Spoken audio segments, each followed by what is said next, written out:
لا إله إلا الله وحده لا شريك له وأشهد أن محمدا عبده ورسوله اللهم فصل وسلم وبارك على هذا النبي الكريم نبينا محمد صلى الله عليه وسلم وعلى آله وصحبه ومن تبعه إلى يوم الدين أما بعد فيا عباد الله اتقوا الله لأن الله تعالى يقول في كتابه العزيز وهو أصدق القائلين يا أيها الذين آمنوا اتقوا الله حق تقاته ولا تموتن إلا وأنتم مسلمون فإن أحسن الحديث كتاب الله وخير الهدي هدي محمد وشر الأمور محدثاتها وكل محدثات بدعة وكل بدعة ضلالة. Alhamdulillah, segala puji bagi Allah Subhanahu wa taala, Tuhan semesta alam yang telah memberikan kepada kita nikmatul iman wal Islam wa sihatil badan, sehingga kita semuanya bisa melaksanakan ibadah salat subuh berjamaah. Disambung dengan halaqah sejenak dalam rangka membahas agamanya Allah Subhanahu wa taala. Salawat salam mudah-mudahan terus tercurah ke pangkuan Rasulullah Muhammad sallallahu alaihi wasallam beserta seluruh keluarga beliau, sahabat, kerabat dan pengikutnya, serta kita semuanya umat beliau, umat dakwah ijabah yang senantiasa istiqamah konsisten dalam menjalankan dan mengerjakan sunnah-sunnahnya hingga akhir zaman nanti. Jamaah sekalian yang dimuliakan oleh Allah Subhanahu wa taala, kita kembali akan mengkaji kitab salat, tuntunan salat sesuai dengan Rasulullah sallallahu alaihi wasallam. Perlu kita ketahui bahwa salat merupakan ibadah mahdhah yang harus kita laksanakan sesuai dengan apa yang dicontohkan Nabi, apa yang diajarkan Nabi, dan apa yang diperintahkan Rasulullah sallallahu alaihi wasallam. Jadi yang dicontohkan, yang diajarkan, dan yang diperintahkan Rasulullah sallallahu alaihi wasallam. Salat adalah ibadah yang tidak menerima inovasi. Tidak boleh ada inovasi di dalam sholat, karena inovasi di dalam sholat itu konsekuensinya adalah masuk ke dalam wilayah bid'ah. Oleh sebab itu, ketika kita bicara sholat, ya semuanya harus merujuk kepada Rasulullah Shallallahu Alaihi Wasallam. Dalam pertemuan yang lalu, saya pernah menjelaskan bahwa Rasulullah adalah pribadi yang sudah mendapat gelar langsung dari Allah dengan sebutan abd. Abd itu adalah orangnya, perilakunya adalah ibadah. Kalau seseorang sudah mendapat gelar abd dari Allah langsung, berarti ibadahnya dijamin diterima oleh Allah Subhanahu wa taala. Kalau kita ibadahnya pengen diterima oleh Allah Subhanahu wa taala, tidak ada jalan lain bagi kita kecuali harus merujuk kepada ibadahnya Rasulullah sallallahu alaihi wasallam. Hanya saja kalau kita merekam hadis-hadis yang beredar di kita saat ini, maka kita akan mendapati banyak sekali hadis terutama tentang tata cara ibadah sholatnya Rasulullah Shallallahu Alaihi Wasallam, baik dari sisi gerakan maupun bacaan. Sehingga nanti ketika para ulama tidak mampu melakukan tahrij terhadap hadis tersebut, mana yang paling kuat? Ada dua hadis kuat, misalnya mana yang paling kuat? Maka mereka biasanya memberlakukan yang disebut dengan at-tanawu', artinya variatif di dalam ibadah tersebut, seperti bacaan-bacaan ruku, bacaan-bacaan sujud, bacaan iftitah, itu adalah tanawu', sebab memang wurud dari Nabi sallallahu alaihi wasallam hadis-hadis sahih yang bercerita atau yang menjelaskan tentang macam-macam bacaan tersebut. Di pertemuan yang lalu kita sudah membahas masalah niat, ya. Ba'dul ulama, sebagian ulama mengatakan bahwa niat itu masuk ke dalam kategori rukun, dan sebagian lagi mengatakan niat itu adalah bagian daripada syarat. Kalau kita lihat, misalnya kita kaji hadis Nabi Shallallahu Alaihi Wasallam, misalnya hadis musik sholatuhu atau musik sholatahu, orang yang salah di dalam sholatnya. Ya, hadis musik sholat tahu itu kan peristiwanya begini: ketika Rasulullah Shallallahu Alaihi Wasallam lagi duduk-duduk bersama dengan para sahabat di masjid rampung sholat, tiba-tiba ada seseorang masuk ke dalam masjid untuk melaksanakan sholat. Selesai melaksanakan sholat, dia ketemui Nabi dan mengucapkan salam. Lalu Nabi menjawab salamnya, dan Nabi langsung bersabda, irji fasolli fa innaka lam tusolli. Ulangi sholatmu, sesungguhnya kamu belum sholat. Sampai 3 kali, hingga dia mengatakan, Rasul, aku tidak bisa melaksanakan sholat yang lebih baik daripada ini. Alimni, ajari aku. Hadis ini kemudian digunakan oleh para ulama bahwa belajar tentang masalah sholat menjadi sebuah keharusan. Kalau hanya bermodal bahwa yang penting saya mengerjakan sholat kok boleh, pasti orang tadi sudah diizinkan Nabi untuk melaksanakan sholat. Orang tadi itu disuruh melaksanakan sholat sampai 3 kali, mengulang sholatnya. Dan Rasul selalu mengatakan, irji fasholli fa innaka lam tusolli. Ulangi sholatmu, sesungguhnya kamu belum sholat. Berarti kalau ada orang melaksanakan sholat tanpa ilmu, tanpa terpenuhi syarat dan rukunnya, maka sholatnya dianggap tidak ada. Wujuduhu ka'adamihi. Wujuduha ka'adamiha. Ya, wujud sholatnya seperti tidak ada. Inilah makanya kenapa kok kita wajib belajar sholat. Dan saya yakin, hakul yakin, di dalam sisi gerakan sholat banyak yang sudah bagus. Tetapi yang sering orang abaikan adalah dari sisi bacaan. Dari sisi bacaan. Bacaan itu pun nanti akan diperinci lagi. Biasanya kalau bacaan Fatihah itu bagus. Kenapa? Karena sering mendengar qiraatnya Syekh Sudes, Syekh Misal Reset Al-Fasi, kemudian Syekh Suud Surem, misalnya kan gitu kan. Jadi bagus bacaannya. Tapi giliran masuk bacaan tasyahud, itu rata-rata ya banyak yang keliru. Sebab apa? Sebab memang jarang atau tidak pernah ada imam yang menjaharkan bacaan itu. Saya melakukan daurah sholat itu sudah mungkin ada 6 kali, 7 kali di beberapa tempat, di beberapa masjid dan sebagainya. Dan rata-rata yang salah seringnya adalah di bacaan tasyahud. Bacaan tasyahud. Kalau bacaan Fatihah rata-rata tuntas, bagus seperti itu. Nah, padahal bacaan ini sektor yang penting juga. Nabi SAW mengajarkan bacaan itu dengan al-muqs. Muqs itu artinya Nabi membaca satu lafaz, sahabat mengucapkan satu lafaz. Ya, diucapkan dengan sistem talaqi. Bukan kok kemudian kita membaca sendiri, latihan sendiri seperti itu. Itu pentingnya kita belajar sholat. Itu hadis musyi' sholatahu. Nah, di dalam hadis musyi' sholatahu tadi itu tidak disebutkan kata niat aslinya. Wong Nabi mengatakan gini, idza qumta ilas salat fakabbir. Tatkala kamu berdiri untuk melaksanakan salat, maka takbirlah. Summa qra' ma tayassara ma'aka minal Qur'an. Lalu bacalah Al-Qur'an yang mudah, yang ada padamu. Artinya yang hafalan kita terhadap Qur'an yang paling mudah. Kemudian summarka hatta tatma'inna raki'an, terus. Di situ tidak disebutkan kata niat. Tetapi ada hadis Nabi yang terpisah yang menjelaskan tentang niat, yaitu innamal a'malu binniyat. Ya, penggunaan kata innama itu kalau kita belajar bahasa Arab itu adalah memiliki faedah hasr. Ya, innama itu adalah adatul hasr. Artinya para ulama mengatakan sahnya suatu amal adalah tergantung niatnya atau berhubungan dengan niat. Dengan dalil inilah para ulama sepakat sholat itu butuh niat. Tidak ada satupun ulama yang mengatakan sholat tidak perlu niat. Cuman di mana meletakkan niat itulah yang kemudian mereka berbeda pendapat. Kalau kita studi komparasi fikih muqaran bainal madzahib, ya perbandingan di antara 4 madhab, maka kita dapati niat itu di dalam perspektifnya madhab Syafi'i itu menjadi rukun. Dalam perspektifnya 3 madhab, niat itu menjadi syarat. Itu ada diterangkan di dalam buku ini tuh. Kalau rajin baca, persoalannya kan kadang-kadang kita punya buku tapi tidak pernah baca gitu kan. Atau punya kitab nggak pernah baca, hanya dipajang di rak begitu. Makanya saya tidak begitu suka majang kitab itu di ruang tamu. Ya kitab saya itu saya taruh di kamar semuanya. Jadi ketika kita mau tiduran, rebahan baca. Itu tujuannya supaya apa? Supaya betul-betul terbaca semuanya. Jangan kemudian hanya sekedar gaya-gayaan begitu. Karena sekarang kan banyak yang suka gaya-gayaan, kitabnya banyak tapi nggak pernah baca. Karena baca itu sesuatu hal yang sangat penting, Pak. Ya. Nah, di dalam fikih Syafi'i itu niat sebagai rukun. Kalau niat sebagai rukun itu apa sih? Sesuatu yang harus ada pada saat kita melaksanakan sholat. Nabi mengatakan hal yang pertama kali dilakukan sebelum seseorang melaksanakan sholat itu berdiri. Tadi idza qumta ila sholat. Tatkala kamu berdiri untuk melaksanakan sholat, fakabbir, baru takbir.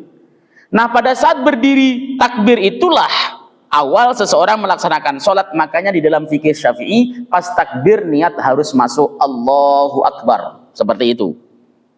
Beda dengan 3 madhab lainnya. Mereka mengatakan bahwa niat adalah sebagai syarat. Syarat itu sesuatu yang harus ada dan dipenuhi sebelum melakukan sesuatu.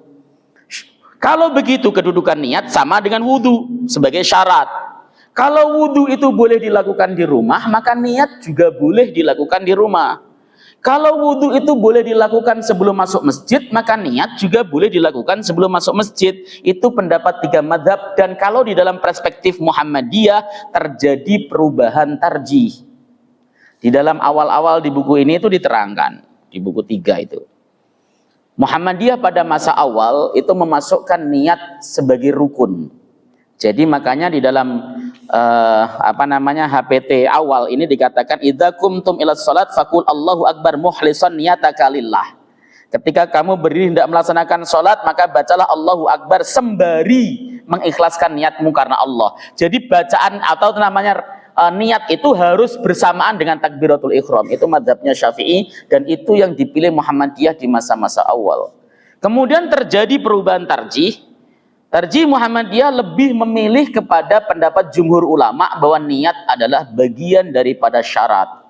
Ketika seseorang dari rumah di dalam hatinya sudah terbersit ingin melaksanakan sholat subuh berjamaah, maka itu sudah dianggap niat karena sudah terkumpul 3 pokok hal, yaitu qasdu, ta'arrud, dan ta'ayyun. Qasdu itu kehendak untuk melaksanakan sholat, kemudian ta'arrud itu adalah menentukan fardunya, fardu subuh, kemudian ta'ayyun itu atau ta'yin adalah menentukan waktunya, yaitu subuh, waktu subuh.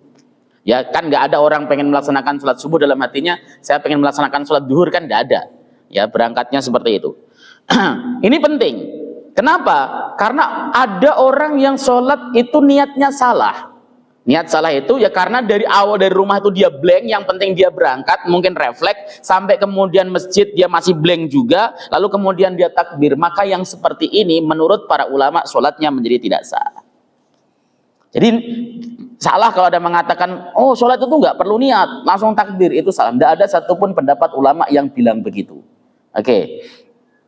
Jadi terjadi perbedaan itu terkait masalah di mana niat harus terbersit di dalam hati kita, karena niat itu mahaluha fil qalb.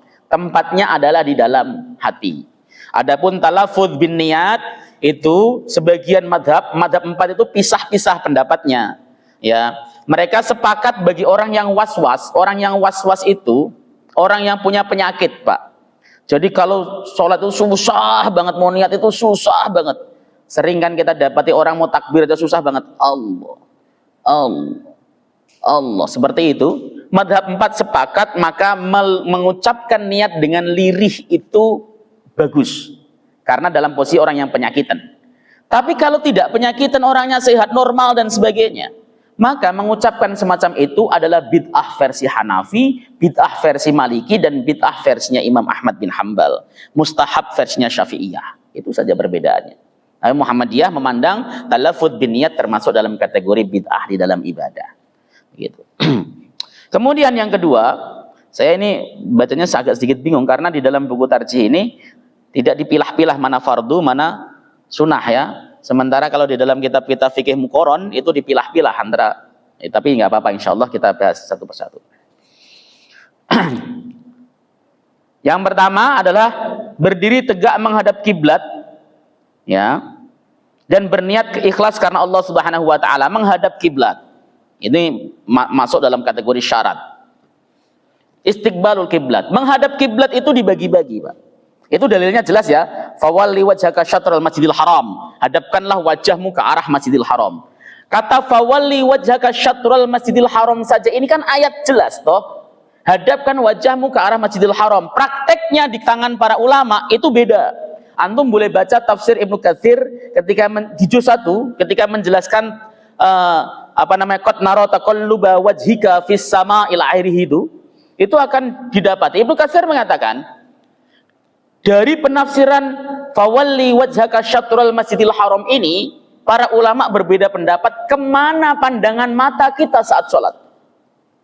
Ya, menurut Imam Malik beliau berdasarkan zahir ayat bahwa ketika sholat ya fawalli wajhaka syatral masjidil haram, arahkan wajahmu ya ke arah Masjidil Haram, berarti Versi Malik pandangannya lurus ke depan, bukan ke tempat sujud. Itu versinya mazhab Malik. Dalilnya apa? Quran. Lalu bagaimana pendapat jumhur? Jumhur ulama mengatakan bahwa yang disunnahkan adalah melihat tempat sujud pada saat sholat. Kita sepakati dulu bahwa mereka terjadi perbedaan itu karena di dalam memahami nas. Imam Malik memahami nas fawalli wajhaka syatrul Masjidil Haram, itu jelas nas yang shareh. Tinggal dipraktekkan, hadapkan wajahmu ke arah Masjidil Haram. Kemudian para ulama mereka berdalil kepada ayat yang berbunyi hafizu 'alas shalawati was salatil wusta wa qumu lillahi qanitin. Wa kata wa qumu lillahi qanitin ini asbabun nuzulnya adalah pada saat Rasulullah sallallahu alaihi wasallam salat dengan menghadapkan wajahnya ke langit. Tadi qad nara taqalluba wajhika fis sama, kami telah melihat engkau menghadapkan wajahmu ke langit. Gara-gara Rasulullah diperintahkan oleh Allah untuk menghadap Baitul Maqdis, Nabi tidak begitu anteng hatinya. Kalau nggak begitu suka kan nggak boleh. Karena apa? Karena perintah Allah harus dilaksanakan dengan suka. Nggak anteng. Pengennya Nabi menghadap ke Masjidil Haram. Beliau menghadapkan ke langit itu nunggu wahyu. Ya. Setelah itu kemudian turun wahyu, ya dimulai dari tadi waqumu lillahi qanitin. Hadaplah Allah dengan qanitin, ya. Dengan khusyuk, maksudnya sebagian mufassir atau ba'dul mufassir mengatakan dengan menundukkan kepala. Seperti itu yang pertama. Yang kedua, berdasarkan hadis riwayat Imam Hakim, ya. Dari Abu Hurairah, kana idza shalla rafa'a basarahu ila as-sama' fanazalat alladzina hum fi salatihim khashi'un fataqta'a ra'sah. Fataqta'a ra'sah itu maka beliau kemudian menundukkan kepalanya. Asalnya Nabi ketika salat itu menghadapkan wajahnya ke langit, lalu turun ayat, Nabi lalu kemudian menundukkan pandangannya ke bumi. Tuh. Tetapi Ibnu Katsir ketika kemudian menjabarkan tentang perbedaan ini, alasannya adalah mana yang aqrab ilal khusyuk. Mana yang paling dekat kepada kekhusyuan. Ya. Makanya mazhab 4-3 mengatakan yang dekat kepada kekhusyuan adalah menghadapkan pandangan mata kita ke tempat sujud, maudhi'us sujud, pada saat kita berdiri. Nah itu. Jadi meskipun kita di depan Ka'bah, di depan Ka'bah tetap disuruh untuk kita menundukkan pandangan kita ke tempat sujud meskipun kita posisinya di depan Ka'bah. Oke, pada saat kita berada di depan Ka'bah, kita wajib menghadapkan badan kita totalitas seluruhnya ke arah Ka'bah, tidak boleh meleset. Meleset batal sholatnya. Ya. Dan di Ka'bah itu memang tempat syiarnya Allah Subhanahu wa taala. Di Ka'bah itu unik. Ya, makmum boleh di depan imam, ya di Ka'bah. Ya. Yang nggak boleh itu hanya pas arahnya si imam saja. Misalnya Ka'bah itu kotak, imam di sini, maka di depannya tidak boleh ada makmum. Tetapi di kanan kirinya boleh, bahkan ada depan sama imam itu boleh dari sana. Itu Ka'bah khusus. Dan khususnya Ka'bah adalah boleh kita melewati orang sholat meskipun tanpa satir atau tanpa sutroh. Boleh, khusus untuk Ka'bah. Ada orang sholat kita di matof misalnya atau di mas'a, lalu kemudian kita lewati orang tersebut tanpa satir dan sebagainya, tanpa sutroh, itu boleh, tidak dosa. Khusus untuk Ka'bah, tidak berlaku untuk masjid manapun, termasuk Masjid Nabawi. Kenapa? Karena di Masjid Nabawi juga banyak yang ugal-ugalan. Ada orang sholat tiba-tiba main lompat-lompatan saja, terutama pada saat dulu Raudhah masih bebas, ya ugal-ugalan. Tidak boleh. Antum boleh baca dalam syarah Bulughul Maram min Adillatil Ahkam. Di sana diterangkan khusus Masjidil Haram. Apalagi masjid bandara. Karena ada orang yang pas sholat di bandara karena penuh masjidnya, lompati saja orangnya, langkai saja. Di Mekah Madinah boleh, di Mekah boleh, alasannya begitu. Apa yang dilakukan orang Mekah itu bukan dalil, Pak, sekali lagi. Jangan jadi orang yang salah di dalam mengambil hukum. Dalil itu cuma dua, masadirul Islam itu cuma dua, Al-Quran dan hadis. Adapun itu yang disepakati. Adapun masalah qiyas, al-maslahah al-mursalah, sar'u man qablana, al-istishab, al-istihsan, kemudian itu adalah perkara-perkara yang debatable para ulama. Tapi yang disepakati Quran dan hadis, tidak ada satupun di antara mereka yang berpegangan dengan apa yang dilakukan penduduk Mekah. Dalil, ya. Kalau bahasa saya ya kul hatu burhanakum in kuntum shadiqin. Ayo silahkan datangkan dalilmu kalau kamu memang benar. Ada dalilnya. Begitu ya. Jadi khusus untuk Mekah itu seperti itu. Nah, dalil kenapa kok qiyam berdiri itu termasuk fardu? Tadi yang pertama qumu lillahi qanitin, yang kedua adalah hadis Nabi sallallahu alaihi wasallam li Imran bin Husain. Imran bin Husain itu sahabat Nabi yang kena penyakit ambeien, parah ambeyennya, sehingga beliau tidak bisa kemana-mana, di atas tempat tidurnya saja bertahun-tahun. Ada riwayat yang mengatakan sampai 30 tahun beliau sakit di atas spring bednya lah bahasa kita ya, seperti itu. Beliau di dalam kitab Karamatus Sahabah, dan ini ternukil dalam Sahih Bukhari, Imran bin Husain ini waktu sakit beliau selalu dijenguk dan dikunjungi oleh malaikat, dikunjungi oleh malaikat, dijenguk malaikat, ya, saking sabarnya. Nah, beliau bertanya kepada Nabi Shallallahu Alaihi Wasallam dan Nabi menjawab, "Sholli qa'iman, salatlah kamu sembari berdiri. Fa illam tastati fa qa'idan, kalau kamu tidak mampu maka kamu boleh duduk." Kata fa illam tastati ini memang dia betul-betul tidak mampu dengan melaksanakan dengan duduk.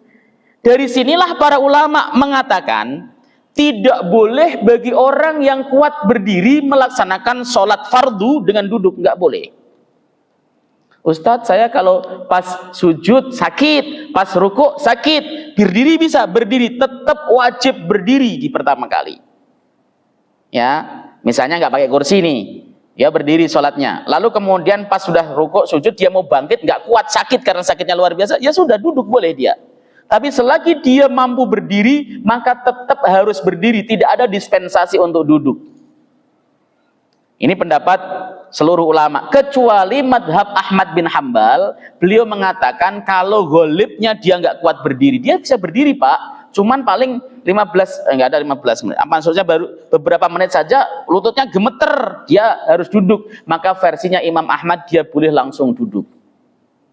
Dia kuat berdiri. 1 menit kemudian imamnya baru iya karena na'budu wa iya karena nasta'in, lututnya bergetar tremor, ya yang demikian boleh langsung duduk. Versinya Imam Ahmad. Versinya madhab lain tidak boleh, dia harus tetap berdiri semampunya, begitu tremor dia baru duduk.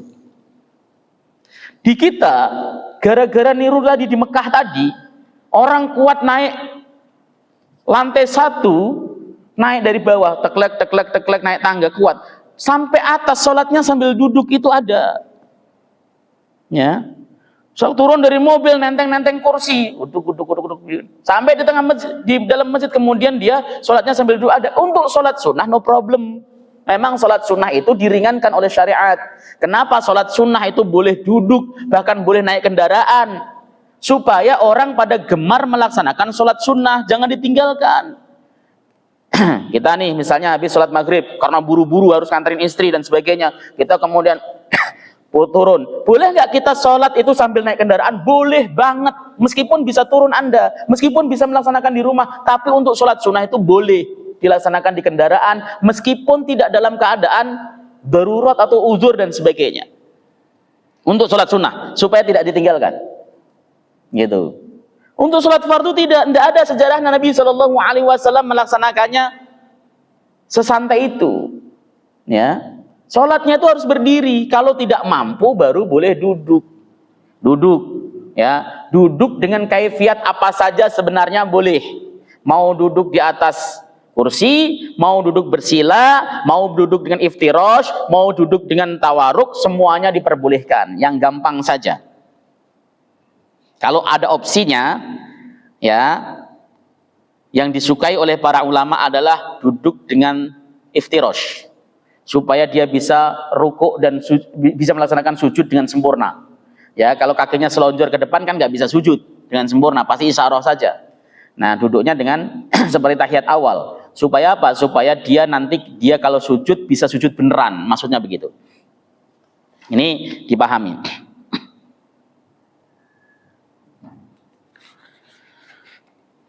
Kemudian dari hadis Nabi juga, idza maradal abdu aw safara kutibalahu makana ya'maluhu wa huwa sahihun mukim, rawahul Bukhari. Tatkala seseorang sakit atau bepergian, maka dia ditulis melaksanakan suatu amalan, ditulis atau diberikan pahala sebagaimana ia melaksanakan pada saat dia sahih atau sehat dan dia mukim. Itu yang kita bahas untuk ini. Kemudian melakukan takbiratul ihram dengan mengucapkan Allahu Akbar. Tidak ada redaksi lain selain Allahu Akbar yang diajarkan Nabi. Maka redaksinya harus Allahu Akbar. Jangan karena antum kemudian paham bahasa Arab lalu Allahur Rahmanur Rahimul Akbar, misalnya nggak boleh. Ya, dengan penyebutan sifat Allah. Harus Allahu Akbar, itu redaksi yang warid dari Nabi Shallallahu Alaihi Wasallam. Maka bacaan takbir ini merupakan bacaan yang sifatnya rukun. Semua madhab kecuali Abu Hanifah, mereka menganggap ini syarat. Syarat atau rukun itu sama Pak sebenarnya fungsinya. Sama-sama harus dipenuhi. Bacaan takbir Allahu Akbar itu harus ada. Nggak boleh nggak. Dan harus benar. Karena itu termasuk rukun qauli kalau di dalam fikih itu. Rukun qauli itu rukun bacaan. Jadi tidak boleh ada orang baca takbir itu Allahu Akbar, itu tidak boleh. Pakai wawu. Batal sholatnya. Apalagi dengan memanjangkan hamzahnya. Allahu Akbar itu tidak boleh karena a panjang di depan itu dia memiliki makna istifham. Istifham itu bertanya apakah Allah Maha Besar. Baknya lafadz bar itu tidak boleh dipanjangkan. Ya, antum bisa baca dalam kitab-kitab fikih seperti Kifayatul Ahyar lah. Bacaan Allahu Akbar dengan dipanjangkan, akbar itu maknanya ismun lil haid, nama dari perempuan haid. Jadi ketika ada orang membaca Allahu Akbar, itu artinya Allah itu adalah nama dari perempuan haid. Batal sholatnya. Makanya ketika teriak kita kan kadang-kadang takbir Allahu Akbar, Allahu Akbar, Allahu Akbar, itu teriak yang salah. Ya, yang dipanjangkan Allahnya saja, Allahu Akbar. Itu pun bacaan Allah yang terbaik adalah tetap 2 ketukan sebagaimana mat tabi'i. Itu yang terbaik.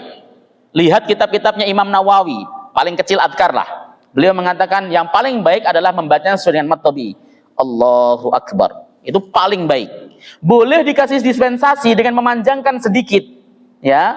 Paling mentok, paling panjang itu adalah 5 alif atau 6 alif. Ya. Tapi yang paling bagus adalah 2 ketukan sebagaimana mat tabi'i. Allahu Akbar. Kalau seandainya ada Allahu Akbar, itu boleh masih. Ya, itu sama dengan mat wajib. Seperti itu masih diperbolehkan. Tapi yang paling baik adalah itu. Kenapa? Ya tadi niat itu sebenarnya bagian yang paling gampang. Rukun qalb itu rukun yang paling gampang jadi sulit. Kenapa? Karena ada orang ketika takbir dia membaca dalam hatinya, saya berniat melaksanakan sholat fardu subuh 2 rakaat makmuman lah, panjang jadinya. Makanya saya sering guyon kan gitu kan. Kalau orang Muhammadiyah itu kalau takbir harusnya pendek, Allahu Akbar. Kenapa? Karena niat sudah jadi sebelum melaksanakan itu. Ya, wajar kalau orang NU panjang. Kenapa? Kalau orang NU itu dia niat jadi rukun, jadi panjang, Allahu Akbar. Lah kalau ada orang Muhammadiyah kok takbirnya panjang, berarti dia mu'alaf Muhammadiyah, mungkin seperti itu. Ya, mungkin, tapi juga belum tentu benar karena fikihnya mungkin beragam, begitu kan. Jadi takbiratul ihram nggak boleh ada redaksi lain. Redaksi yang warid dari Nabi hanya Allahu Akbar. Banyak sekali lah gitu kan. Di dalam kitab-kitab hadis itu banyak sekali. Kemudian ketika takbir itu bersamaan dengan mengangkat kedua tangannya hadwa mangkibai, sejajar dengan pundak. Ya, itu ada dalam Sahih Bukhari misalnya, karena Nabi sallallahu alaihi wasallam yarfa'u yadayhi wa hadwa mankibaihi idza iftataha shalah. Nabi itu mengangkat tangannya sejajar dengan pundaknya, ya, pada saat belum melaksanakan sholat. Tapi antum harus tahu, ini hadisnya sahih ya, sahih. Allahu Akbar sejajar dengan pundak itu sahih hadisnya. Tapi antum harus tahu, ada hadis yang menjelaskan bahwa ketika Nabi SAW itu sholat, rafa'a yadayhi hatta kanata bi khiyali mankibaihi wa hadawa ibahamaihi udunaihi summa kabbaro. Atau di dalam sahih Muslim, redaksinya adalah karena Nabi SAW kana idza shalla rafa'a yadayhi hatwa samahai udunaihi. Beliau ketika melaksanakan sholat mengangkat kedua tangannya sejajar dengan daun telinganya. Dua-dua hadis ini sahih. Pak, kalau kita belajar hadis itu gini. Dua hadis yang mu'taridhah, yang bertentangan, A sahih, B sahih tapi bertentangan, itu ada metodologinya. Jadi tidak boleh kita pilih suka-suka saya, tidak boleh. Ya, ada metodologinya. Yang pertama adalah thariqatul jam'i. Ini metodologi yang disepakati oleh semua pakar hadis. Metodologi yang pertama thariqatul jam'i. Kompromi, dikompromikan, digabungkan. Bisa nggak digabungkan? Kalau nggak bisa digabungkan, misalnya paradoksnya itu parah, maka step kedua yaitu memberlakukan tahrij. Mana yang paling kuat di antara hadis ini? Mana yang sahih, mana yang dhaif? Seandainya sahih, mana yang sahih, mana yang as-sah, mana yang paling sahih. Kemudian setelah ini juga gagal, tidak bisa dilakukan tahrij, misalnya sama-sama kuat, maka perlu diketahui mana yang turun duluan dan mana turun belakangan. Itu yang disebut dengan nasih mansuh. Kemudian kalau tidak tahu juga karena nggak ngerti, nggak ada sejarahnya sama sekali, hadis ini nggak ada asbabul wurudnya, maka yang terakhir adalah dengan metode mulgha, tidak dipakai dua-duanya. Tapi ada satu lagi metodologi yang dipakai oleh Syekh Nasiruddin Al-Albani, yaitu menggunakan metode al-musbit muqaddamun alal manfi. Dalil yang mengatakan ada didahulukan daripada yang mengatakan tidak ada. Seperti itu. Nanti saya jelaskan contohnya. Jadi ini hadis yang bertentangan. Yang satu sejajar dengan telinga, yang satu dengan pundak. Al-Imam Al-Baihaqi dalam Sunan Al-Kubro, kemudian, dan ini yang kemudian nanti juga dipilih oleh Majelis Tarjih Muhammadiyah, menggunakan metode thariqatul jam'i. Digabungkan, dikompromikan dua hadis. Yang sejajar dengan pundak itu adalah pergelangan tangan. Yang sejajar dengan daun telinga adalah ujung-ujung jari ini. Jadi begini, ya. Itu namanya sejajar dengan dua-duanya dipakai, mengamalkan dua hadis. Yang sejajar dengan telinga adalah ujung-ujung jari, yang sejajar dengan pundak adalah pergelangan tangan. Seperti itu, ya. Ya nggak usah ya, kalau ada teman kita misalnya takbirnya begini saja, ya boleh mengamalkan hadis. Ini kan kita menjelaskan metodologinya. Nah, kemudian, apakah boleh kita kemudian kalau mengamalkan satu dengan meninggalkan yang satu? Ada konsekuensinya. Kita ini ada dua hadis sahih bertentangan. Kita amalkan yang satu. Yang satu tidak kita amalkan, berarti kita mengabaikan satu hadis sahih untuk tidak kita amalkan. Nah, kalau antum pengen mengamalkan satu, ya kadang-kadang juga harus mengamalkan yang satu, supaya tidak ada hadis sahih yang tidak diamalkan. Seperti itu. Oke.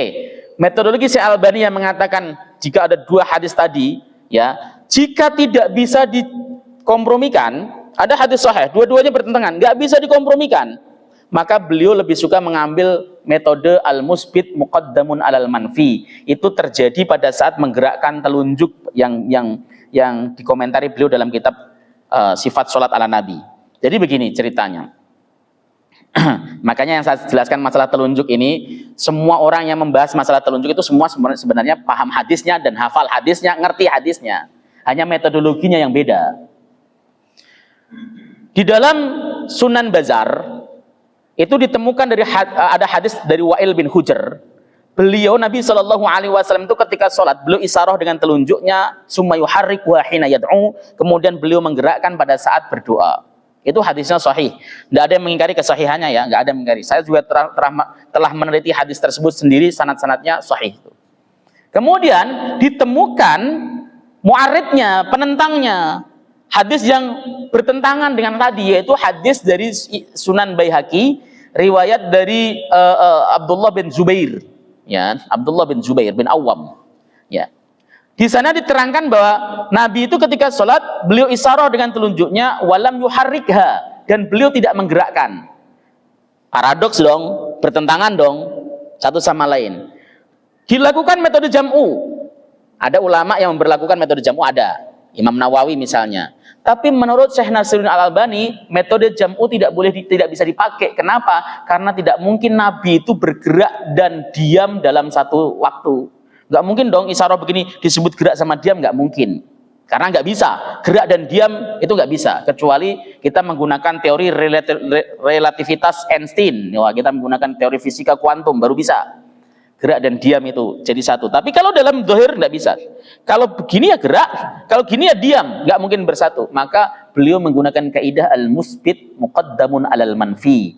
Perkara yang mengatakan ada, menggerakkan, didahulukan daripada yang mengatakan tidak menggerakkan. Makanya dalam fikih sholatnya beliau mengatakan menggerak-gerakkan telunjuknya. Muhammadiyah tarjihnya melakukan penelitian sendiri. Ini saya kemukakan argumentasinya Muhammadiyah. Di dalam semua kitab sunan, kutubut tis'ah, kutubus sittah, itu tidak ditemukan kata menggerakkan di sana. Hanya kata asaro, isaroh. Ya, Nabi itu isaroh dengan telunjuknya, tidak ada kata menggerakkan. Maka hadis ini dianggap hadis yang kuat. Tiba-tiba muncul hadis sahih riwayat Bazar. Muhammadiyah mengakui ini hadisnya sahih loh, bukan dhaif. Riwayat Bazar dari Wa'il bin Hujr yang mengatakan ada kata menggerakkan. Maka ketika ada satu hadis riwayat orang sahih, orang siqah, hadisnya sahih, bertentangan dengan, tidak sejalan dengan banyak hadis-hadis sahih yang jumlahnya lebih banyak, maka hadis tadi dihukumi shadz. Shadz itu eksklusif. Ya, hadis syadz itu tidak boleh dipakai. Makanya dalam ijtihadnya Muhammadiyah yang ada adalah isaroh pada saat at-tahiyatulillah atau at-tahiyatul mubarakatuh sholawatu thayyibatulillah. Jadi isarohnya langsung, ketika begitu langsung isaroh, itu adalah tarjih Muhammadiyah. Versinya Syafi'i tadi Imam Nawawi, beliau memberlakukan metode jam'u, kompromi.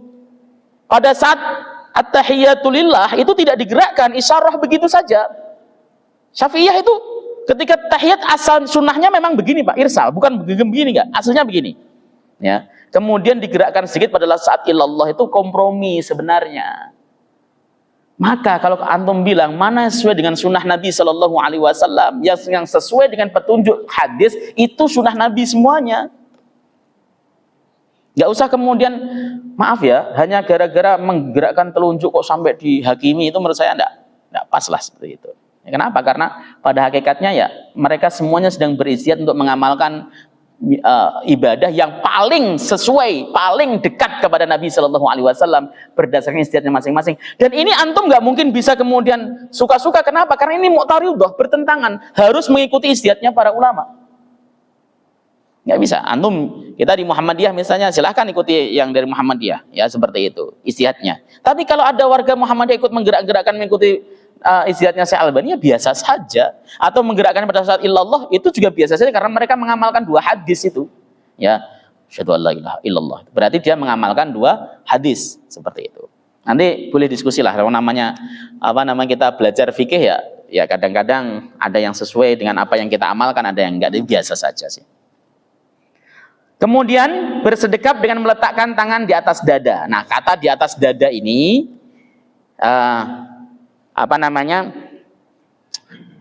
multi tafsir. Ya, yang pertama saya pengen bahas satu-satunya hadis yang menjelaskan bahwa Nabi Shallallahu Alaihi Wasallam itu meletakkan tangannya di atas dada. Sebentar.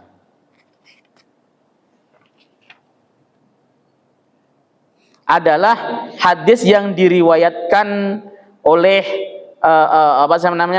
Sufyan Ats-Tsauri. Nah, ini hadis Ibnu Khuzaimah dari Wa'il bin Hujr. Sholaitu ma Rasulullah sallallahu alaihi wasallam wa wada'a yadahu al-yumna ala yadil yusra ala sadrih, di atas dadanya. Yang lain hadis dari Ibnu Khuzaimah, yang lain juga tidak menyebutkan, dari Imam Nasai dan Abu Dawud juga tidak menyebutkan kata meletakkan di atas dada ala sadrih, itu hanya di dalam riwayat Ibnu Khuzaimah.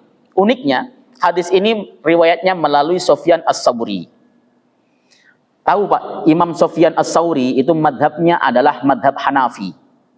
Madhab Hanafi itu tidak meletakkan tangan di atas dada, tapi meletakkan tangan di bawah pusar. Begini Hanafi itu. Maka antum kalau pas lagi ke Mekah, lihat orang India Pakistan, IPB lah, India Pakistan Bangladesh, itu kalau sholat begini nih, di bawah pusar. Ya, itu Hanafi. Sementara Ahmad bin Hambal dan Syafi'i meletakkannya adalah di atas dada, di atas dada maksudnya adalah di bawah dada sedikit pas diafragma. Nah, ini yang kemudian diamalkan oleh semua jumhur ulama. Jadi maksudnya di atas dada itu adalah di atas dada, di bawah dada sedikit. di bawah dada sedikit, di atas perut, di atas pusar. Begini caranya. Bagaimana dengan orang yang meletakkan pas di atas dada begitu, misalnya bersesuai dengan apa yang literal di dalam hadis Nabi Shallallahu Alaihi Wasallam itu sesuai dengan istihadnya Syekh Albani, ya silahkan, tidak membatalkan sholat. Tetapi antum boleh baca di dalam kitabnya Ibnu Qayyim Al-Jauzi namanya I'lamul Muwaqqi'in, beliau mengatakan meletakkan tangan secara mutlak di atas dada begini hukumnya makruh. Beliau mengatakan begitu. Sebab apa? Sebab yang dimaksud di atas dada adalah meletakkan di bawah dada, di atas pusar, pas diafragma. Itu yang diamalkan oleh Imam Ahmad, ya, dan lain sebagainya. Tetapi sekali lagi tidak. Kecuali yang sampai manhar ini. Antum bacalah kitab namanya La Jadida fi Ahkami Shalah. Tidak ada yang baru di dalam hukum sholat. Karangan Bakar Abu Zaid. Bakar Abu Zaid itu murid dari Syekh Nasruddin Al-Albani. Beliau ada beberapa poin yang berbeda dengan gurunya, termasuk adalah ketika meletakkan tangan di atas dada. Kalau Syekh Albani kan begini, di atas dada. Tapi beliau mengatakan tidak. Jumhur ulama mengamalkan yang begini. Di atas dada itu artinya dada itu ya ini nih Pak. Nah, yang disebut dada itu depan. Versinya begitu ya. Ini harus dipahami. Ini perbedaan-perbedaan pendapat yang menurut saya tidak harus menjadikan umat itu pecah ya. Mau begini ya, setelah saya mengikuti pendapat atau apa yang disebutkan dalam riwayat Ibnu Khuzaimah kok Ustaz. Nah, hadis ini dihukumi Syekh Albani sahih ya. Tapi dihukumi oleh Bakar Abu Zaid muridnya dengan hadis dhaif. Itulah yang kemudian menjadi hukumnya bisa jadi berbeda. Sudah masuk surga? Ya. Ada yang nanya nggak? Kalau ada yang nanya, mau diskusi silahkan. Silahkan Pak. Mengenai sholat duduk dari Sholat apa? Kalau kita tidak untuk berdiri bisa, jalan bisa, sujud pun bisa, dan duduk pun bisa. Namun demikian ada sebuah penyakit yang harus dalam penyembuhan. Dokter menyarankan agar sementara untuk sholat duduk dulu dalam rangka penyembuhan. Halangan tersebut apakah dapat halangan satu? Tidak. Yang kedua, karena kita mampu berdiri, apakah dalam sholat itu harus berdiri dulu dalam takbir, baru duduk, atau seperti apa? Baik. Kalau kita baca kitab Al-Mawsu'ah Al-Fiqhiyah Al-Kuwaitiyah misalnya, itu dikatakan bahwa dokter yang menyarankan itu satu syaratnya harus muslim, nggak boleh dokter kafir. Karena dokter kafir itu bisa memiliki niat-niat terselubung. Yang kedua adalah hadik. Hadik itu spesialis. Ya, hadik itu spesialis. Artinya spesialis terhadap penyakit itu.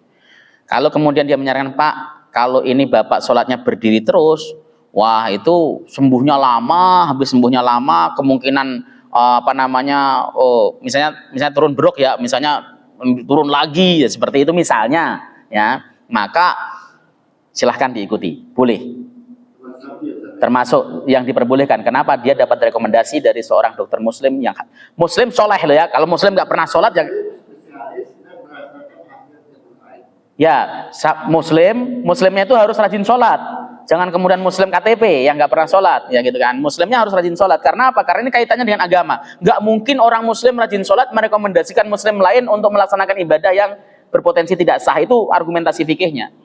Muslim, hadik, spesialis, itu muslimnya rajin sholat. Yang kedua berdasarkan medis, memang rekamannya MRI bahwa dia tidak boleh sambil berdiri dulu supaya proses penyembuhannya berjalan dengan baik. Itu termasuk bagian daripada uzur yang diperbolehkan. Tapi misalnya kalau cuma berdiri sebentar langsung boleh duduk, bagaimana dok? Oh kalau begitu nggak apa-apa, ya kita berdiri semampunya. Islam itu agama yang mudah. Inna hadza din yusrun. Agama ini mudah. Lalu kemudian Nabi pernah mengatakan bahwa ittaqullah mastata'tum. Takwalah kamu kepada Allah semampumu. Ya, kata semampumu ini bahkan ada sesuatu hal yang sebenarnya saya agak sedikit bertentangan pendapat dengan putusan tarjih itu adalah bolehnya melaksanakan sholat sambil sholat fardu ya, sambil duduk jika dalam keadaan kita safar dan sebagainya tanpa muaddah, itu seperti itu. Tapi di dalam buku tarjih diputuskan begitu.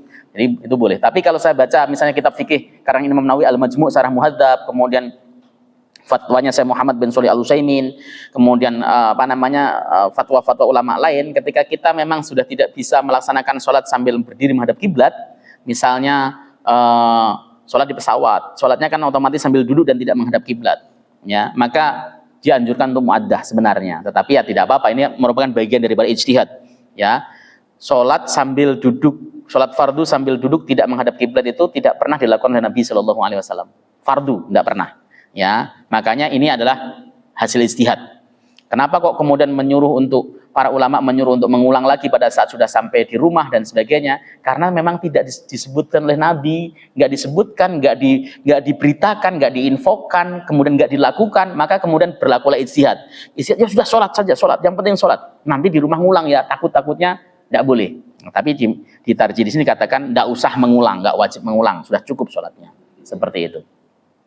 Kalau saya pas lagi misalnya bepergian, ya saya bilang sama murid-murid saya, ya silahkan nggak mengulang tapi mengikuti putusan tarjih Muhammadiyah. Harus tahu sampai sana.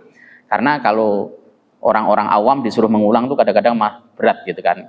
Berat itu pada nggak mau suruh ngulang. Waduh, ngulang lagi Pak, kan udah sholat gitu kan. Ya sudahlah, ikut pendapat yang enteng-enteng. Kalau saya sih ya, yang penting masih ada yang memfatwakan boleh. Gitu Pak ya. Terus yang kedua apa tadi? Maksudnya kalau mau berdiri, kita berdiri dulu. Ya.